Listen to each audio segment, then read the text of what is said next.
আর ওই গিল্ড হাউসের পাশেই শ্রী শ্রী ঠাকুর রামকৃষ্ণদেবের এক পুরনো বাড়ি আমরা দেখলাম। কেউ কোন রাজার যেন বাড়িটি। তো ওখানে একটা মিষ্টির দোকান আছে। সেই মিষ্টির দোকানে ঠাকুর মিষ্টিও খেয়েছেন। ওখানে ২ বছর ছিলেন ঠাকুর। তো ওখানে এরকম অনেক রকম মানুষের সাথে দেখা হলো, আলোচনা হলো। তো শেষে ফেরার সময় যখন ওখানটা প্রণাম করে আমরা ফিরছিলাম, তখন একজনের সাথে দেখা হয়, ডক্টর সুদীপ মণ্ডল। উনি হিমায়তপুরে শ্রী শ্রী ঠাকুরের জন্মস্থান হিমায়তপুর নিয়ে একটা স্টাডি করেছেন, করে রাষ্ট্রপতি পুরস্কার পেয়েছেন। হ্যাঁ, এইগুলো জানতামও না। এটা দেখে বোঝা যায় আড়ালে আড়ালে কিরকমভাবে ঠাকুরের কাজ কিন্তু চলেছে। একজন একজন বৈজ্ঞানিক একদিন বলছিলেন যে হাতের মধ্যে যদি জল নিই, বা একটা পাত্রের মধ্যে জল নিই, বা কিছুতে জল নিই, আমার এতটুক অন্যমনস্কতাই যথেষ্ট সে জলকে সেখান দিয়ে বেয়ে চলে আসায়। জল সব সময় প্রস্তুত যে কোন ফাঁক পেয়ে কোথার থেকে বেয়ে বেয়ে চলে আসবে। পৃথিবীর প্রতি তার আকর্ষণ, পৃথিবীর প্রতি তার টান, এটা এত বড় সত্য তার কাছে, এটা তার অস্তিত্বের সাথে এমনভাবে সম্পৃক্ত যে সে তাকে টেনে নিয়ে যায়।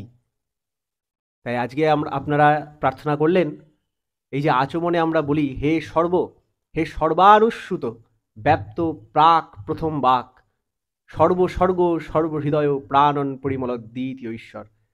এই যে ঈশ্বরের কথা বলছি, তিনি কেমন এবং কোথায়?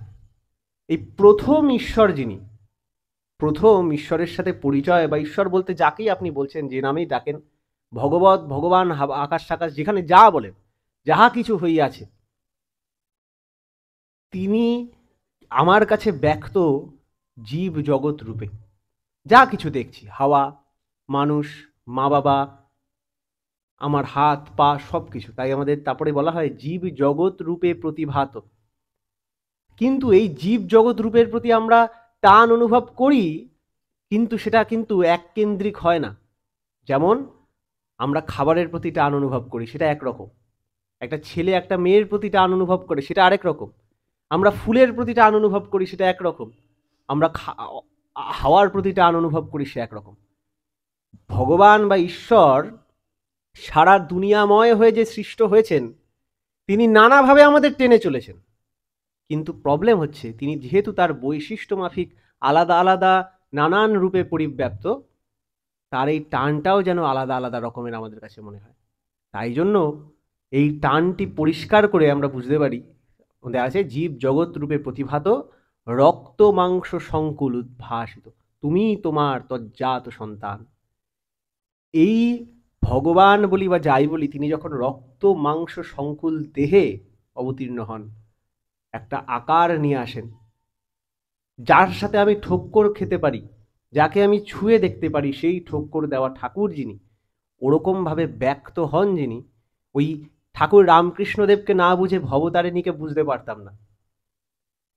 চৈতন্যদেবকে না দেখলে কৃষ্ণ প্রেম কি জিনিস বুঝতে পারতাম না। তেমন এই জীব জগৎ রূপ বলি বা আমিময় যে একটা জগৎ পরমপিতা রয়েছেন, তাকেও বুঝতে পারতাম না সেই নররূপ শ্রী শ্রী ঠাকুর অনুকূলচন্দ্র রূপী মানুষের মাধ্যম ছাড়া। তাই জন্য যখন আমরা বলছি ভগবত প্রেম, আজকে আমাদের অধিবেশনের, সৎসঙ্গ অধিবেশনের যে টপিক ঠিক করা হয়েছে, পূজনীয় বুদ্ধদেব দাদুর সাথে কথা বলে এই টপিকটা সিলেক্ট করা হয়েছে, ভগবত প্রেম। ভগবত একটা অ্যাডজেক্টিভ, মানে ভগবানের প্রেম। ভগবানের যখন বলে ফেলছি, তাই প্রথমে ভগবান বললেই ফার্স্টে আমাদের মাথায় যেটা আসে, সেটা পরিষ্কার করে দিতে চাই। এখানে ভগবান বলতে কোনো অলিক বস্তুর কথা বলা হচ্ছে না। এখানে ভগবান বলতে একটা জ্যান্ত হাঁটনে চলনেওয়ালা মানুষের কথা বলা হচ্ছে। নর্মাল ম্যান, যার খিদে পায়, যার অসুখ হয়, সব কিছুই আমাদের মতো, তবু সে যেন আমাদের এই ক্ষুদ্র আমিত্ব ছাপিয়ে বিরাজ করছেন। এই যে বললাম জীব জগৎ রূপে প্রতিভাত যে ঈশ্বর, তিনি রক্তমাংস সংকুল হয়ে ধরা দিয়েছেন, সেই মানুষটির কথা এখানে বলা হয়েছে। আর তার প্রতি টান অনুভব করে যে প্রেম গজায়, সেই প্রেম, ওটাই হচ্ছে ভগবত প্রেম। এই ভগবত প্রেমের ব্যাপারে আজকে আরো জানতে পারবো। দাদারা আছেন, সুন্দর সুন্দর গান গাইবেন। এই ভগবত প্রেমের ব্যাপারে জানতে চাইবো। এর মধ্যে একটা ইম্পর্টেন্ট অ্যাসপেক্ট, যেটা আজকে আলোচনা প্রসঙ্গের একাদশ খণ্ডে আছে, এটা পড়ে আমরা তারপরে একজন দাদার কীর্তনে চলে যাব। শ্রী ঠাকুরের সাথে আলোচনা হতে হতে শ্রী ঠাকুরকে নানা বিষয়ে কথা বলছেন, সাধন ভজন নিয়ে অনেক কথা হচ্ছে। শ্রী ঠাকুরকে বলছেন যে ছেলে পেলেদের চরিত্র কিভাবে সুগঠিত হয় এবং যোগ্যতা কিভাবে বাড়ে সেই সম্বন্ধে কথা উঠল। ঠাকুর বলছেন মা বাবার উপর ভক্তি যাতে বাড়ে তাই করা লাগে। ছাওয়াল পাওয়াল নিত্য মা বাবাকে দেবে, বেশি বেশি করে দেবে, ওতে এনার্জি বেড়ে যায়।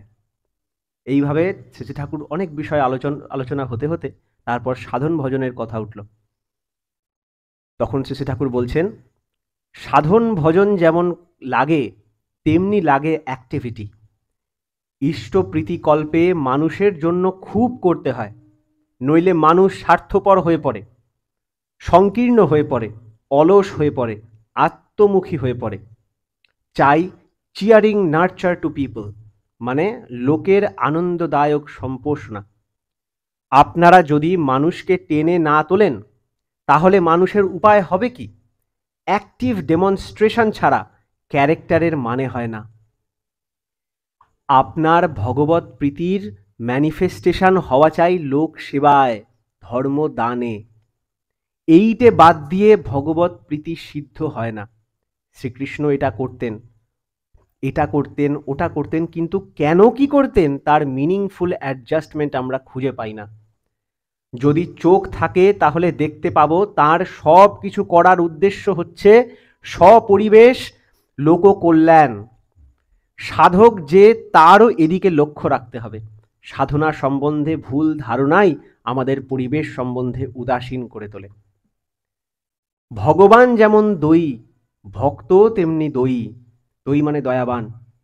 সে প্রাণপণ চেষ্টা করবে তার সকলকে রক্ষা করতে পারে, যাতে সে তার সকলকে রক্ষা করতে পারে। প্রত্যেকের প্রাণে পরম পিতার উপর অনুরাগ গজিয়ে দিন। তাহলে দেখা যাচ্ছে ভগবত প্রীতির একটা প্র্যাকটিস, অ্যাক্টিভ ডেমনস্ট্রেশন হচ্ছে লোক সেবা। আর লোক সেবার সাথে জড়িয়ে থাকে ধর্মদান। ধর্মদান মানে যে প্রিন্সিপালগুলো আমরা আছি, বাঁচা বাড়ার যে প্রিন্সিপাল, যেমন দাঁত মাজা, হ্যাঁ, পরিষ্কার থাকা, মা বাবার শ্রদ্ধা করা, এই যে যা যা জিনিস, যে নিজের পায়ে দাঁড়ানোর হ্যাবিট তৈরি করা, গো বিটুইন না করা, হ্যাঁ, অকপট হয়ে চলা, এই যে হ্যাবিটগুলো, এগুলো দেওয়া কিন্তু ধর্মদান। আর এই হ্যাবিটগুলো, এই জীবন বৃদ্ধির আচরণগুলো দেওয়ার সবচেয়ে প্রপার আর কমপ্লিট প্যাকেজ হচ্ছে তাকে পুরুষোত্তমের সাথে যুক্ত করে দেওয়া।